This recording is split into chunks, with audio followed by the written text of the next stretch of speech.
بڑھائے, قومی امن کانفرنس بلائے, سب لوگوں کو بلائے, اس میں وہ شرکت کرے اور دو چیزیں آن دا ٹیبل رکھیں. ایک وہ لوگ جو مسنگ پرسن ہیں, ایک وہ لوگ جو کہتے ہیں ہمارے حقوق ہمیں دے دیں, ان کے ساتھ ایک پولیٹیکل ڈائلاگ کا پروسیس شروع کرنا, یہ بھی وقت کی اہم ضرورت ہے, یہ بھی آپ کر لیں. لیکن جہاں تک دہشت گردی کا تعلق ہے, جو لوگ پاکستان کے خلاف, آئین کے خلاف گن اٹھاتے ہیں, ان کے ساتھ تو اپنے آہنی ہاتھوں سے نمٹنا ہے. جس طریقے سے یہ آپریشن جو ہے کامیاب ہوا الحمدللہ, اور اے پی ایس جیسا وقوعے سے ہم بچ گئے, یہ بہت بہتر ہوا الحمدللہ. بہت ستائش کی بات ہے کہ یہ ہوا, لیکن اس کے خلاف ساری قوم کو اکٹھا ہونا ہوگا, ساری پولیٹیکل پارٹیز کو اکٹھا ہونا ہوگا, ایک بیانیہ ہوگا تاکہ ایک سپورٹ کے ساتھ پاکستان کو سمجھ کے ہم کریں. اس میں لسانیت اور صوبائیت سے بالا تر ہو کے ایک ایسا بیانیہ بنانا پڑے گا تاکہ ہم دہشت گردی کو. اس حوالے سے کسی بلوچ پولیٹیکل لیڈر سے بات ہوئی؟ ہماری اختر مینگل صاحب سے بات ہے, اچکزئی صاحب نے کل بھی بات کی ہے. اسی طریقے سے ہم باقی الائنس کے ساتھ ہیں اور ہم چاہتے ہیں کہ سب لوگ اکٹھے ہوں, اس میں ساری پولیٹیکل پارٹیز اکٹھی ہوں.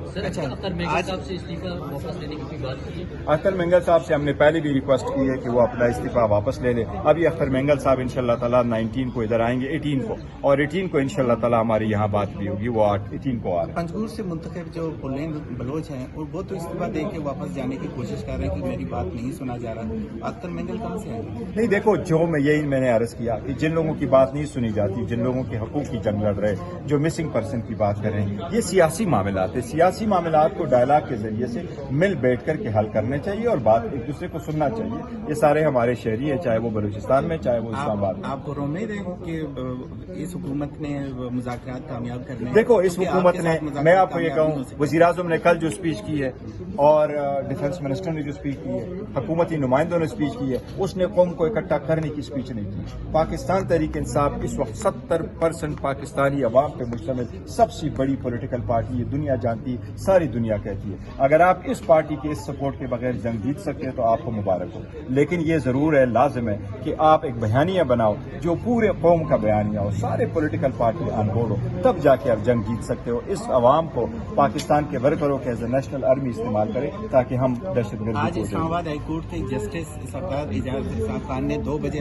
بانی پی ٹی آئی کو پیش ہونے کا 2 بجے انہوں نے کہا ہے کہ ویڈیو لنک کے ذریعے پروڈیوس کرے, نہیں ہے تو پرسنل پروڈیوس کرے. دیکھو, ان کے ملاقات نہیں دی جا رہی. کل لیڈر صاحبان گئے تھے, ان کو ملاقات کی اجازت نہیں دی تھی. کہاں ایسا لکھا ہوا ہے کہ آپ ان کی ملاقات کی اجازت نہ دے دیں جبکہ کورٹ کے آرڈر ہے؟ تو وہ تو ہم مسلسل کہہ رہے ہیں کہ خان صاحب کے ساتھ زیادتی ہو رہی ہے, ناکردہ گناہ میں ان کو رکھا ہوا ہے, پولیٹیکل وکٹمائزیشن ہے.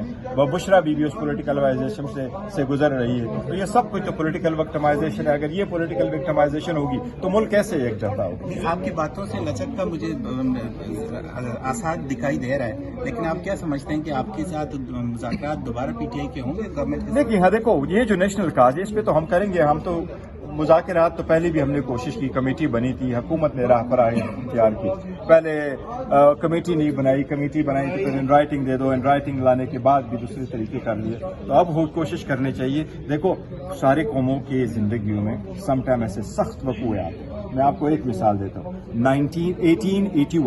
1881 میں امریکن پریزیڈنٹ جیمز کو اپنے پولیٹیکل ورکر نے گولی مار کے قتل کیا تھا, اس لیے کہ اس نے کہا کہ آپ نے مجھے جاب نہیں دی.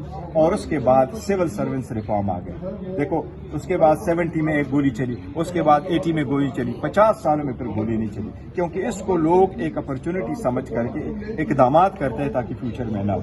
اب یہ موقع آپ کے پاس آیا, جس طریقے سے اے پی ایس کے بعد سارے اکٹھے ہو گئے اور اس کو کافی دہشت گردی کو مطلب ڈیفیٹ کر دیا گیا تھا. اب کوشش کرنی چاہیے کہ یہ مزید وقوع. عمران خان کی پیرول پہ رہائی کی جو آپ بات کر رہے ہیں, آپ کیا پیرول پہ کیا جی, ویسے رہائی ہونے چاہیے, ثانی ہونے چاہیے. خان صاحب اتنی بڑی پولیٹیکل پارٹی کے رہبر اور رہنمائے, رہائی ہونے چاہیے.